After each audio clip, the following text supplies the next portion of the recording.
Well, this appeal was expected, but after a 2-month-long trial and a vigorous defense, survivors of the synagogue massacre say Robert Bowers had every opportunity to plead his case. Audrey Glickman survived the synagogue massacre, burying herself beneath a pile of clothes in a storage room, as her friends and fellow worshipers were brutally murdered. It seems to me he brutally murdered 11 people up close and personal in a synagogue during a service. That kind of fills all the things that he's trying to argue against. Bowers is now on federal death row in this maximum security prison in Terre Haute, Indiana. But his attorneys have just filed an appeal for his conviction, seeking his acquittal on several charges and a new trial on the others.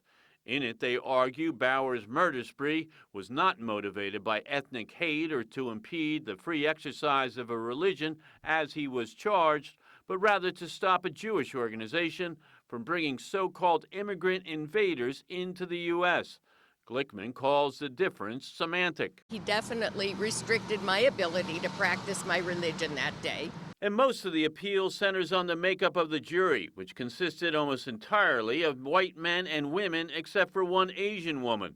The appeal cites the government rejection of 6 potential jurors, 4 African Americans, 1 Hispanic, and 1 Jewish.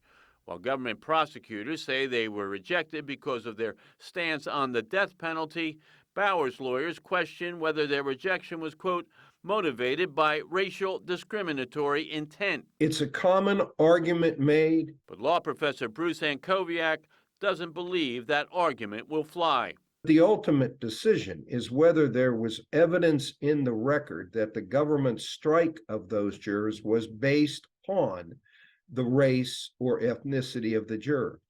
And if the judge examined all of the evidence before him and said, no, I don't find there was, the government had an independent reason for this, that makes it very difficult to sustain that on an appeal.